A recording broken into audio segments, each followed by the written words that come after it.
Olá você, telespectadora, olá você, telespectador daqui da TV Cultura Litoral.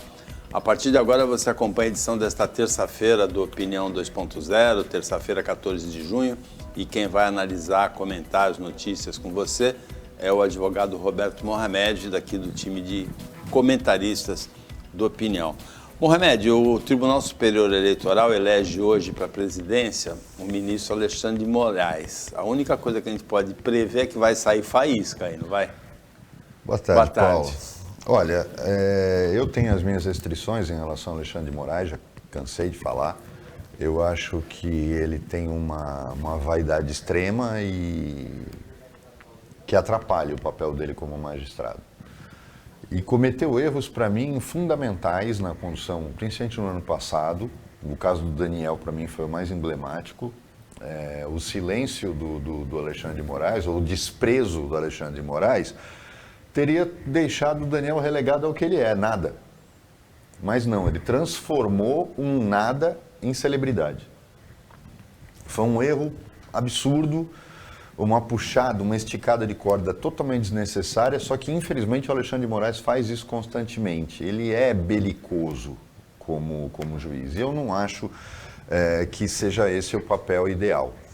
Competente ele é, conhece profundamente direito constitucional, não está na Corte Suprema à toa, porque ele tem conhecimento técnico para isso. É experiente. E ele poderia, justamente por essas qualidades que ele tem, controlar um pouco mais a vaidade e controlar um pouco mais o fato de que ele é impetuoso demais. Isso não cabe a um ministro do Supremo. O Supremo tem sempre, em qualquer situação, que atuar com sobriedade. No geral, as críticas que fazem ao Supremo, na minha opinião, são absolutamente exageradas. Eu tenho as minhas restrições em relação ao Fachin, tenho as minhas restrições em relação ao Lewandowski. Acho que o Fachin foi extremamente infeliz no julgamento do Lula, demorando 5 anos para anular um julgamento. Se ele tivesse anulado 5 anos antes, isso não teria acontecido, porque daria tempo do processo andar. O Lula não foi absolvido, é aquilo que a gente fala aqui. O processo prescreveu por conta da idade dele quando a prescrição cai pela metade. Então não vamos confundir as coisas. Lula não foi absolvido de nada. Foi uma chicana jurídica. E que está acarretando uma série de consequências na Lava Jato que eu também não estou entendendo, porque o Lula não foi absolvido, portanto não torna nulo nenhum tipo de punição acertada nos processos. As decisões do Fachin, na minha opinião, foram carregadas de falhas injustificáveis, porque nem se tratava, na minha opinião, de incompetência absoluta, ou seja, que aquele juiz não poderia julgar em hipótese alguma o processo, era uma incompetência relativa, e eu não acho que ele tenha acertado naquele ponto. Mas, no todo, o Supremo não agiu errado. Eu disse aqui várias vezes que durante a pandemia, se deixassem o Bolsonaro conduzir o país inteiro na questão da pandemia, nós tínhamos já ultrapassado 3, 4 milhões de mortes. Porque ele foi totalmente irresponsável, completamente fora de si na condução da política do Ministério da Saúde. Além de ter feito uma péssima gestão econômica, porque tem um péssimo ministro da Economia. Então o Supremo não agiu errado ao atribuir, ao delegar aos governadores e aos prefeitos a condução daquilo. Só que, na minha opinião, o TSE vai presidir essas eleições com arma na mão. Vai ser o único jeito. Todas as decisões do Alexandre vão ser questionadas, Paulo, não vai ter nenhuma que não vai ser questionada. Vai haver confronto, a gente já sabe, porque o Bolsonaro já plantou a semente do confronto, porque ele está preocupado que se ele perder ele vai querer dar uma de Trump, imitar o Trump. O Brasil não tem instituições estruturadas para reagir imediatamente, mas como todo mundo já sabe o que ele vai fazer, tem que se preparar.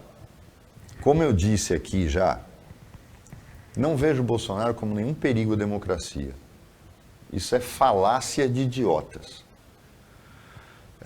O Bolsonaro fala bobagem, mas ele não tem feito nada no sentido de atentar contra a democracia. As coisas que ele faz são diferentes das coisas que ele fala. Ele gosta de fazer show, mas na condução da política dele, ele não atenta contra a democracia. É preciso, inclusive, para aqueles débeis mentais que se dizem seguidores dele, que falam de golpe militar, porque quando você prega um golpe militar, é que você se reconhece como um incompetente para dizer e fazer o que você quiser. Não, eu preciso que alguém me tutele. Eu quero que alguém bote uma coleira ou um arreio, porque eu sou uma besta e eu não consigo decidir minha vida. Então eu prefiro que um militar, um cara acostumado a dar ordens ou obedecer ordens, faça isso. Isso é triste, né? Porque você reconhece que você é um nada. Pregar uma intervenção militar é reconhecer a sua total incapacidade de mudar sua vida ou de conduzir sua vida. Se a gente fica colocando o fantasma de 64 na mesa toda hora, a gente cai num erro histórico. 64 começou 10 anos antes. 64 nasce em 54, quando quiseram derrubar o Getúlio e ele deu um golpe em todo mundo se matando. O suicídio do Getúlio foi um ato político. O último ato político de um estadista. Ditador, mas estadista. Porque ele aniquilou todos os inimigos políticos dele.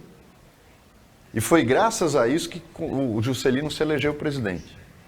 E pouca gente sabe que o Juscelino, aqueles militares que em 54 não conseguiram derrubar o Getúlio, mas estavam prontinhos para dar o golpe, eram os mesmos que em 64 derrubaram o João Goulart.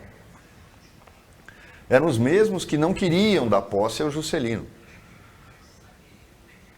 Canalhas que estão no inferno, Juarez Távora, Zenóbio, Mascarenhas, Castelo Branco sem pescoço, Costa e Silva, todos aqueles canalhas, Golbery, que já era oficial naquela época, todos esses canalhas estão no inferno, sem dúvida nenhuma, porque nenhum prestava. Mas eram golpistas que não existem mais. O perfil das Forças Armadas no Brasil mudou completamente, principalmente depois do fim do regime militar. O militar brasileiro hoje não quer mais uma aventura como aquela, porque ele sabe o quanto lhe prejudicou. E a formação profissional do militar mudou. A própria formação deles, e aí me perdoem, as pessoas que não sabem o que são as coisas, porque tem gente que acha que a Escola Superior de Guerra forma generais. A Escola Superior de Guerra, ela passa a doutrina do Exército.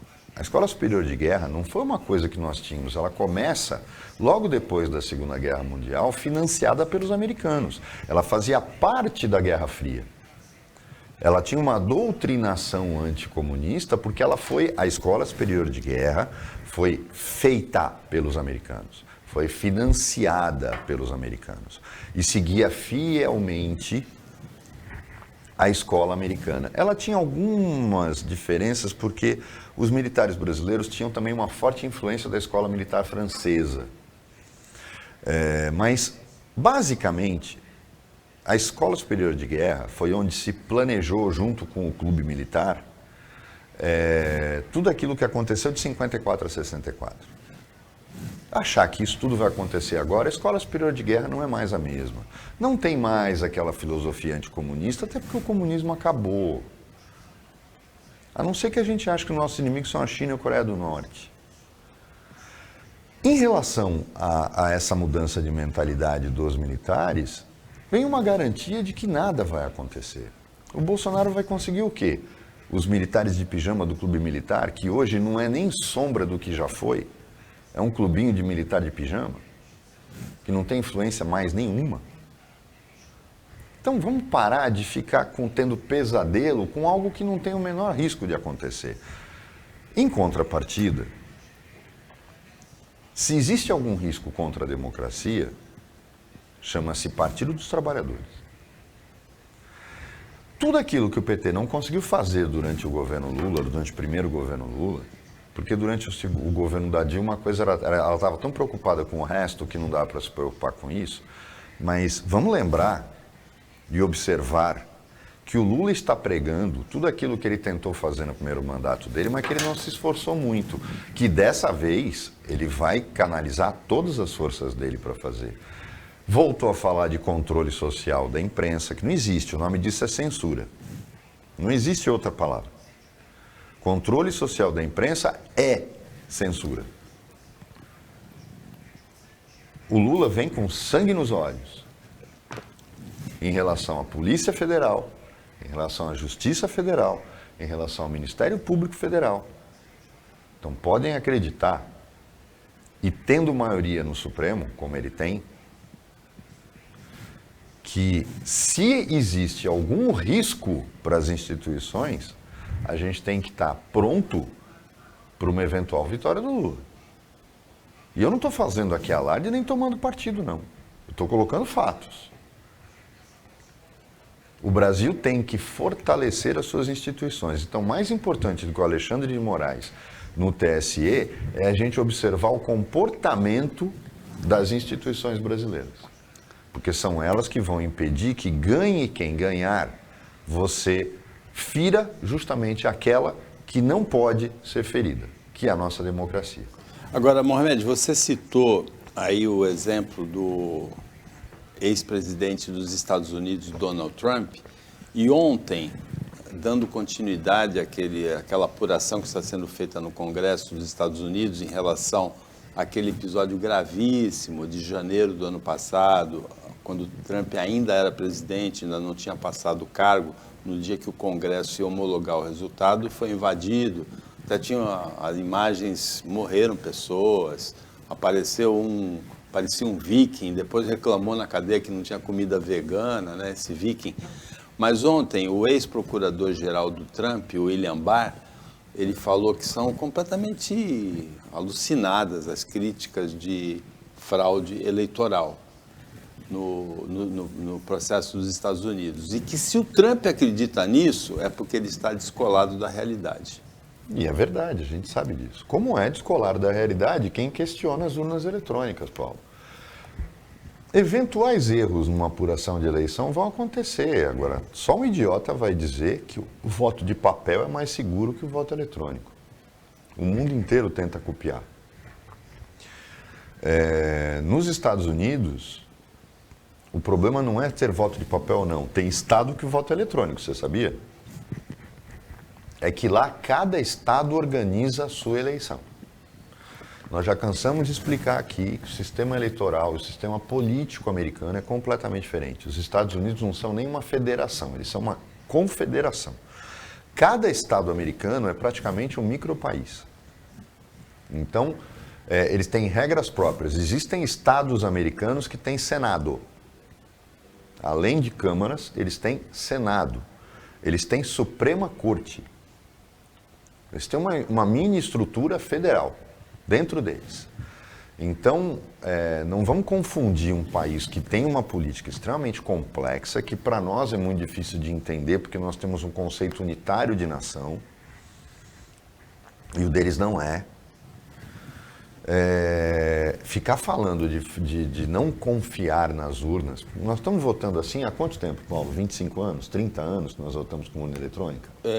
Entre 20 e 30 anos. Quer dizer, agora o cara questiona o sistema que o elegeu, só porque ele pode perder. Falou, isso é coisa de gente que não cresce. E eu não consigo entender gente que nunca questionou a urna e agora ficar repetindo o discurso. Isso é uma coisa lamentável. Principalmente quem já foi do judiciário, que não devia falar bobagem, né? Porque já presidiu eleições, já participou ativamente de eleições e não devia falar tanta bobagem, né? Só para puxar o saco do Eduardinho Bolsonaro, para puxar o saco do presidente e tentar enganar as pessoas. Isso não se faz. Opinião 2.0 volta depois do intervalo.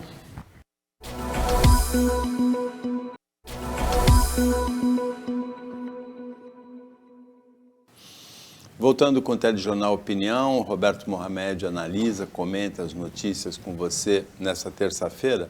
E uma das notícias de ontem que a gente vai analisar aqui hoje é bastante surpreendente. A Justiça de Sergipe negou o pedido de prisão dos policiais rodoviários federais envolvidos na morte do cidadão Genivaldo Santos, no porta-malas de uma viatura com gás lacrimogênio. Todas as evidências são de que foi um homicídio, eu não sei dizer se doloso ou culposo, é no limite entre o doloso e o culposo, mas policiais que agem com essa orientação devem ser retirados, evidentemente, do convívio com outras pessoas, né, Mohamed? Olha, tem alguns tribunais de justiça no Nordeste que são... A subserviência deles ao Poder Executivo é absurda. Só que eu não consigo entender, e se não me engano foi a Justiça Federal, nem precisa confirmar isso, mas tenho quase certeza por conta de ser a Polícia Rodoviária Federal, as filmagens são claras. O que o juiz entende? Que prender uma pessoa numa viatura e jogar uma bomba de gás lacrimogênio não é tentar matá-la? E ainda houve o alerta de quem estava perto, né? Vai morrer, né? Eu não consigo entender isso. O excesso já era, anteriormente a isso, já tinham feito um excesso jogando no chão, agredindo o cara, mas o grande problema é que negar que isto é uma tentativa clara de homicídio, o que já poderia determinar a prisão deles. Tem gente que fala, não sei se é por causa da minha formação, decisão judicial não se contesta. Decisão judicial se contesta sim, você pode até cumprir, mas contesta, critica, e se as pessoas vissem aquilo que eu vejo no dia a dia, veriam que o judiciário não é isso que ele queria que as pessoas achassem que ele é. Você tem recurso ainda para o Ministério Público? O Ministério Público vai agir, eu tenho certeza que o Ministério Público vai agir. É que a gente está falando de uma esfera diferente. O Ministério Público Estadual e a Justiça Estadual lidam com isso todo dia, Paulo. A Justiça Federal, por exemplo, uma audiência criminal lá é uma a cada 10 dias. Então, é diferente, eles não têm um dia a dia. A Justiça Federal, como tem uma competência muito específica, ela não tem esse dia a dia. Eu acho que por conta disso, existem várias exceções, mas por conta disso o juiz acaba se distanciando um pouco da comunidade, se distancia um pouco do papel social, justamente por causa dessa competência tão especializada. Talvez seja isso que faz com que exista essa distância entre a comunidade, a realidade, o interesse social e as decisões que vêm dela. Ao mesmo tempo que eu entendo que mesmo que um policial rodoviário federal tenha cometido esse crime, a competência teria que ser da justiça comum, porque é um homicídio. Então, eu não confirmei, a informação veio, Justiça de Sergipe. Qual justiça? Eu queria até que fosse confirmado isso, para a gente poder entender a razão que leva um juiz a negar a prisão de caras que as filmagens mostram que são bandidos, não são policiais. Mohamed, o Senado aprovou ontem o limite do ICMS sobre combustíveis, energia e transportes, 17%. O presidente Jair Bolsonaro previu que o litro do combustível pode cair até R$2 na bomba. Não existe previsão nenhuma nesse sentido. Ele falou isso ontem. Agora, se você fizer uma conta, você tem razão. O ICMS em São Paulo, que é onde mora 1/4 dos eleitores do país, né?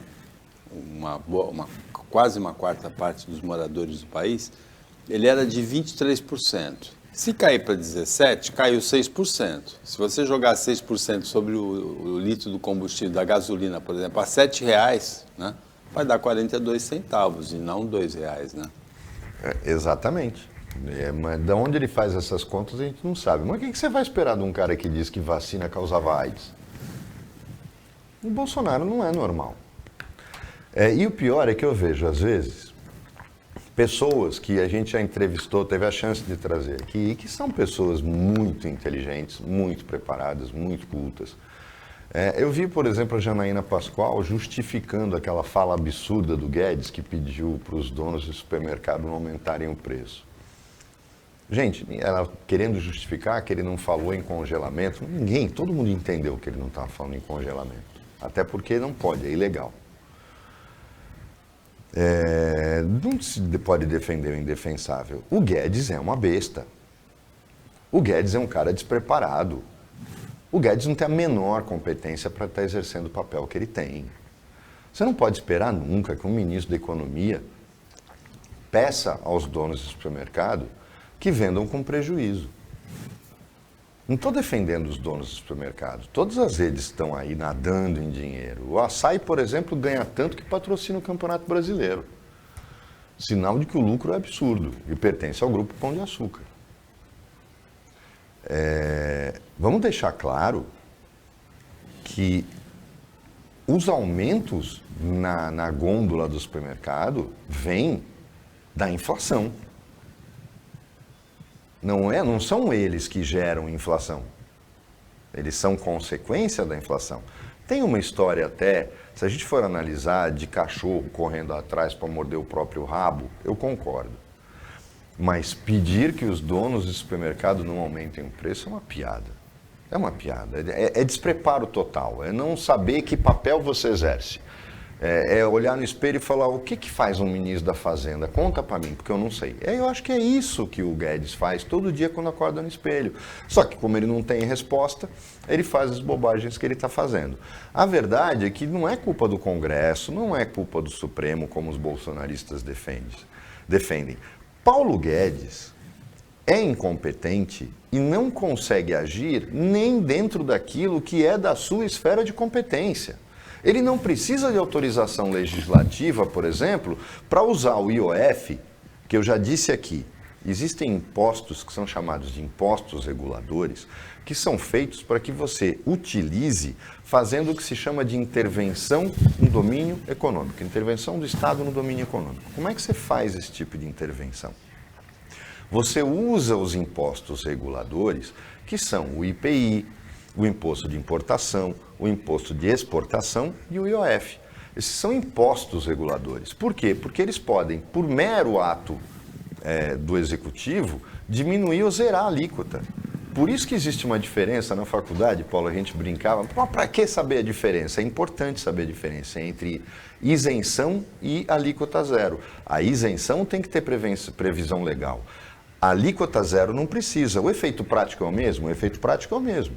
Mas isso pode incidir no enquadramento de renúncia fiscal?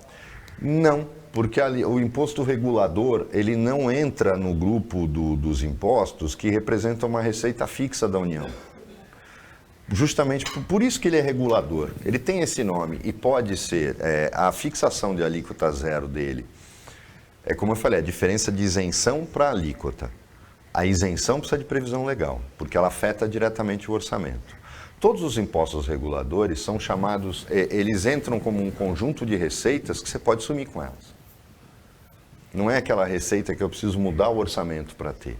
Tanto que elas são inscritas em tópicos diferentes, em rubricas diferentes no orçamento da União. Por quê? Porque o imposto regulador, ele não obedece o princípio da anualidade e ele não precisa de autorização legislativa. Porque lógico, ele tem esse nome. Se ele é a possibilidade de intervenção do Estado no domínio econômico, ele serve para quê? Ele tem que ser usado imediatamente. Não adianta eu pedir para o Congresso, por exemplo, está faltando arroz no mercado. Aí eu quero zerar a alíquota da importação do arroz, porque senão vai faltar na cesta básica. Eu não vou esperar o Congresso votar. Não vou fazer uma medida provisória. Eu faço um ato administrativo, zero a alíquota e abro a importação. É isso que se faz. Se o Guedes tivesse um mínimo de competência, montava uma força-tarefa para trabalhar em relação a isso. Eu já disse aqui várias vezes. O Brasil está exportando demais porque o câmbio está desequilibrado, não tem problema. Aumenta o IOF na operação de câmbio. Ah, você está ganhando em excesso. Por isso você não quer vender aqui o produto.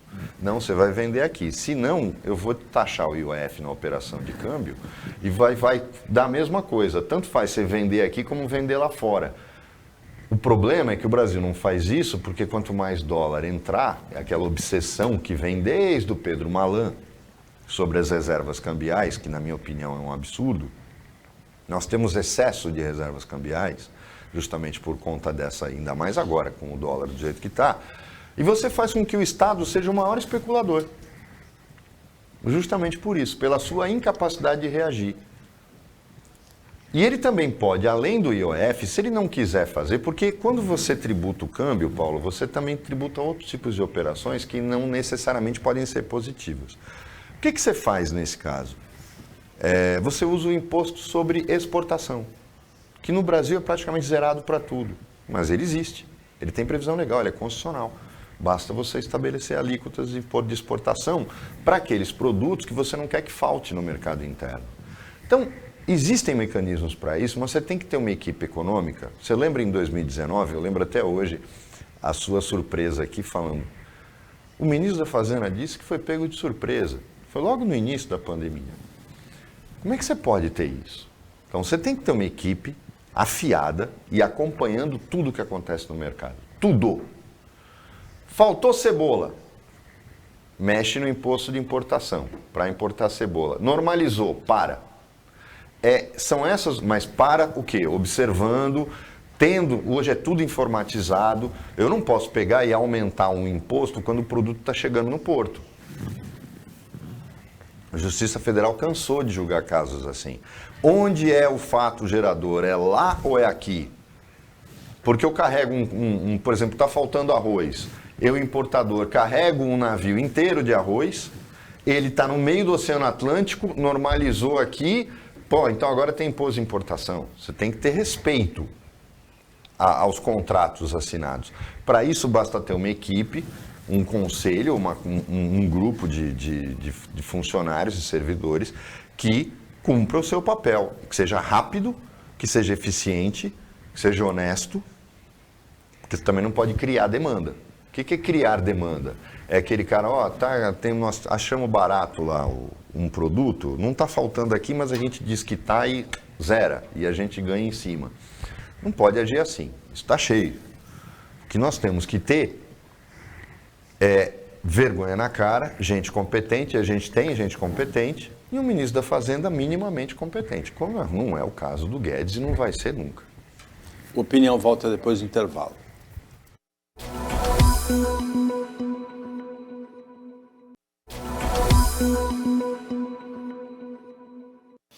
Voltando com a Opinião 2.0, agora é o último bloco, e nessa terça-feira é o Roberto Mohamed que está analisando as notícias com você. Uma notícia que mexeu com todo mundo que leu, pelo menos todo mundo que é pai, mãe, tio, avô, né, que gosta de criança, é a morte na madrugada de sábado de uma menina que foi deixada sozinha, uma menina de 6 anos, num apartamento do 12º andar, no Canto do Forte, em Praia Grande. Ela caiu, morreu. O pai tinha deixado alguns momentos ela sozinha para levar a namorada em casa. Muito pai e muita mãe, desde sábado, vem fazendo uma reflexão assim, porque muita gente já fez isso, não é, Mohamed? Sem essa consequência trágica que esse desfecho desse caso. Sem dúvida nenhuma, Paulo. Inclusive, eu achei um absurdo terem prendido o pai. Mesmo que tenha sido por um período curto, engraçado como tem promotor e delegado que é só virar notícia, ele quer agir para posar na foto. Ninguém está sofrendo mais que ele. Ninguém.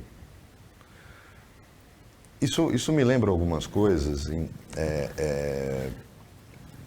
porque todo mundo fala, não, ele tinha que ter grade, ele tinha que ter rede. As redes de proteção, por exemplo, eu mandei colocar na minha casa por causa de cachorro. Eu tenho uma escada que eu tive que colocar, porque o Shih Tzu uma vez quase que cometeu um araquiri ali. Eu coloquei rede em tudo.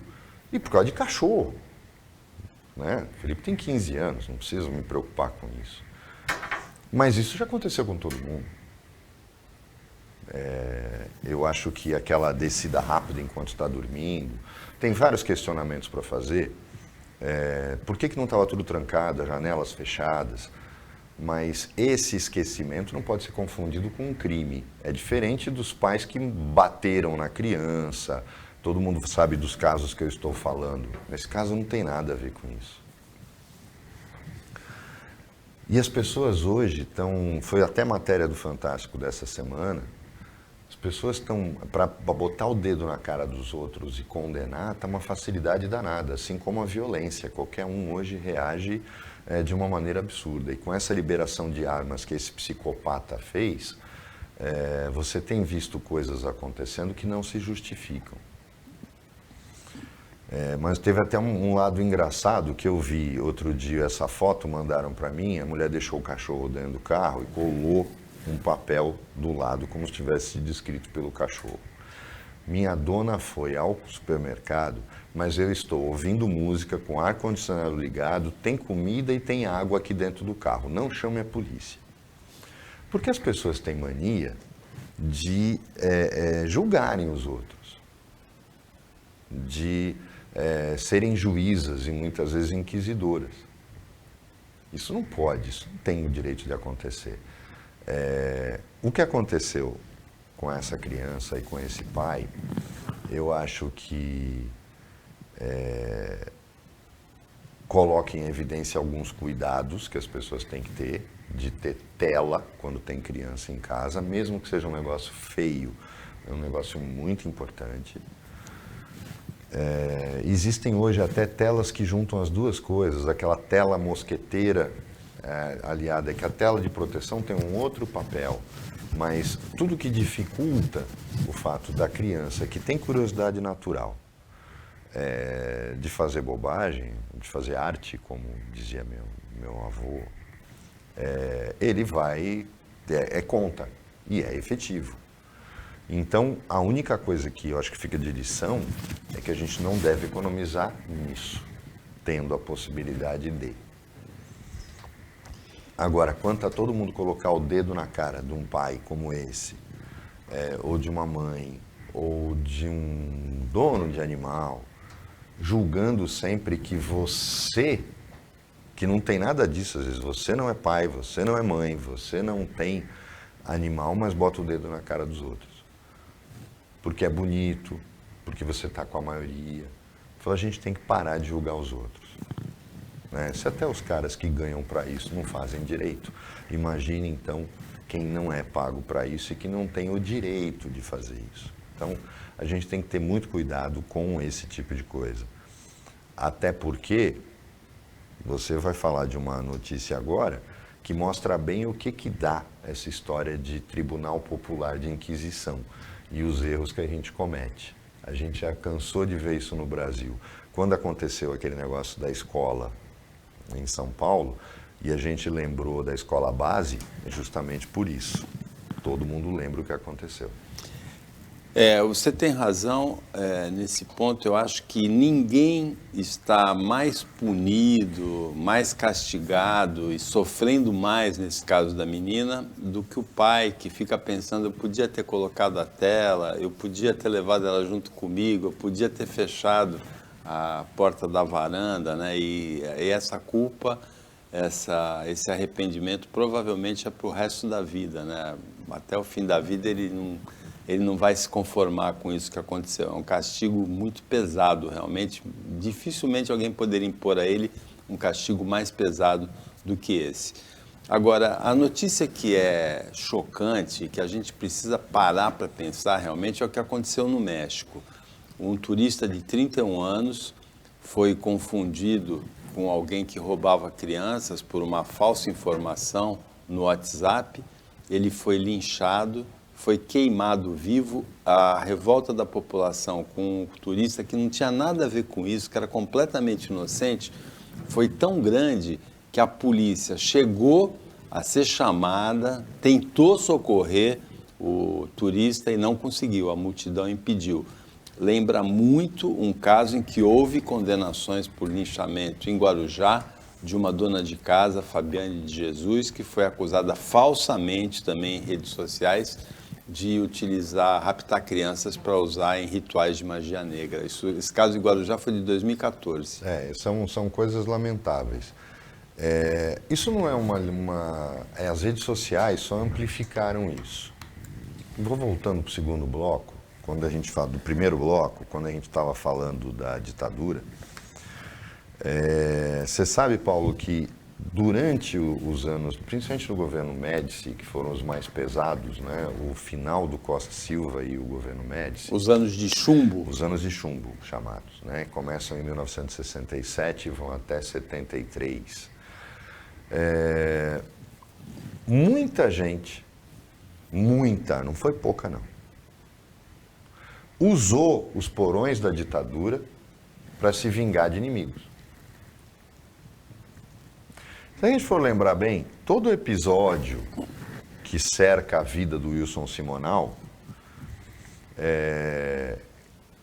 e quem assistiu o filme que foi feito, aquele episódio está muito bem retratado, porque ele chega a procurar o delegado e dizer que absurdo é esse que você fez.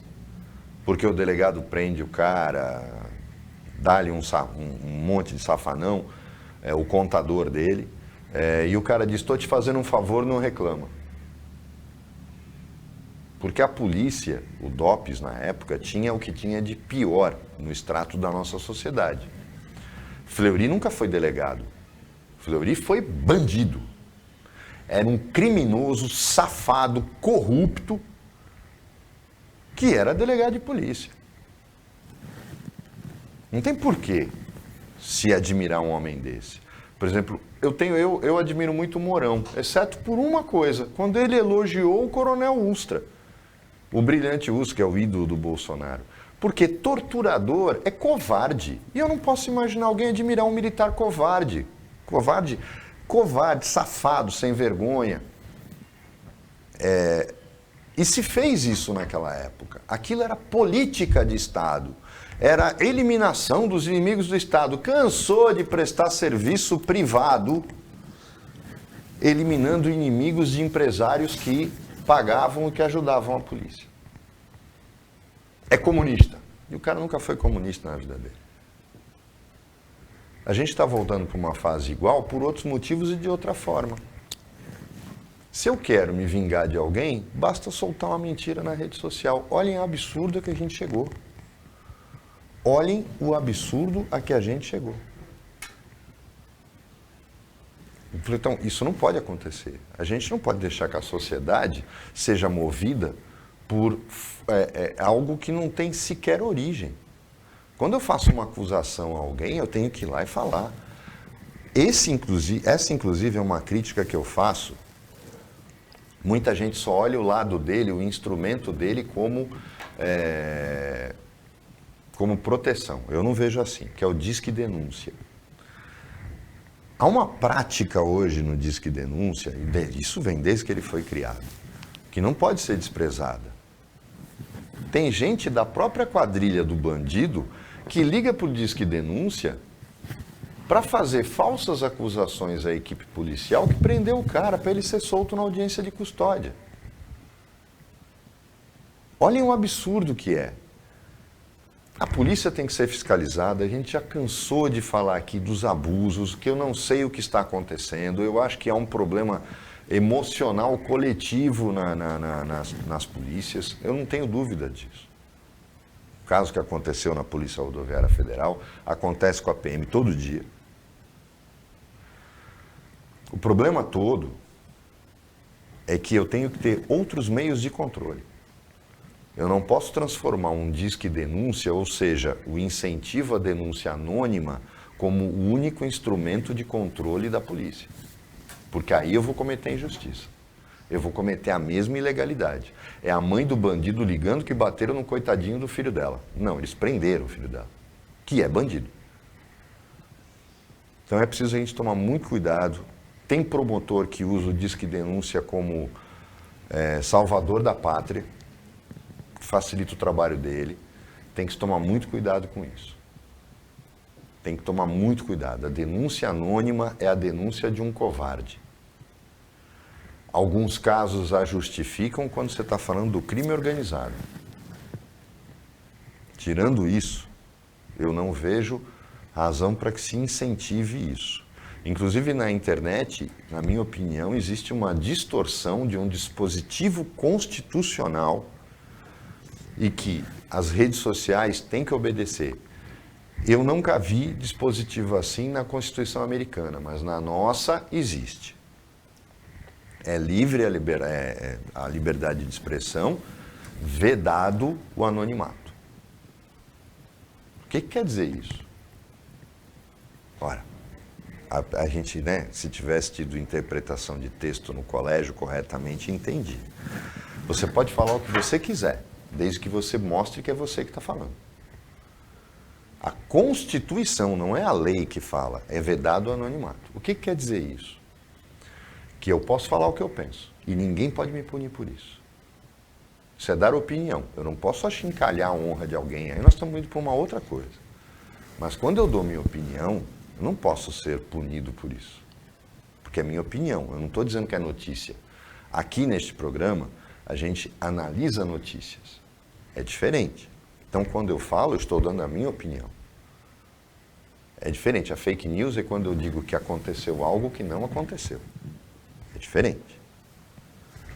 Agora, é preciso que, se esta regra constitucional for corretamente aplicada, você resolveu o problema das redes sociais. Eu só posso ter um e-mail, ou só posso ter um perfil na internet se eu me identificar. Acabou. As pessoas vão dizer, olha, mas isso vai acabar com a liberdade da internet. Não, senhor. Não, senhor. Quando tem gente que escrevia livro com pseudônimo. Isso sempre foi permitido. Eu posso ter um nome fantasia no meu perfil, mas a administradora da rede social sabe quem eu sou. O que você não pode admitir hoje é gente que tem 1000 e-mails, porque pode ter 1000 e-mails. Você vai no Hotmail e faz um monte de e-mail, com uns nomes absurdos. Ou então, o que está acontecendo hoje, que são esses golpes na internet. Ontem eu recebi houve um acesso, o cara caprichou tanto que quando eu abri, teriam entrado na minha conta no Mercado Livre, aí quando eu abri, bonitinho lá, Mercado Livre e tal, entraram um telefone de fulano de tal, para eu clicar lá. Lógico que eu não cliquei, porque eu sempre faço o seguinte, quando você tem algo que está tão incrível que você acha que pode, é simples, responda. Antes de você clicar em qualquer coisa, você põe responder. No responder vai aparecer para qual e-mail vai ser enviado aquilo. Ora, se aquele e-mail não tem a extensão do site que você está recebendo, é porque ele é falso. Qualquer coisa que fosse realmente do Mercado Livre mandando para mim, quando eu coloquei responder, ia aparecer para um e-mail qualquer, @mercadolivre.com. Não ia aparecer outra coisa. Então aí você já começa a perceber que tem alguma coisa errada. Eu desprezei, apaguei, como eu faço sempre.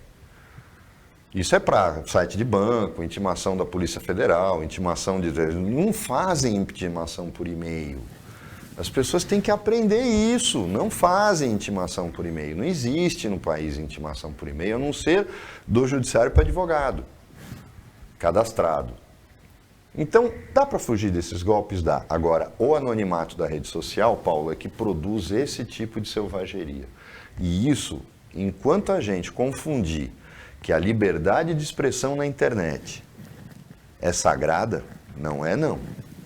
Não é não. Eu posso falar o que eu quiser, mas eu tenho que ter coragem de mostrar minha cara. Os casos de anonimato são os previstos pela lógica e pela lei. Se eu estou fazendo uma denúncia, que é aqueles famosos programas de proteção à testemunha e etc., aí você tem justificativa.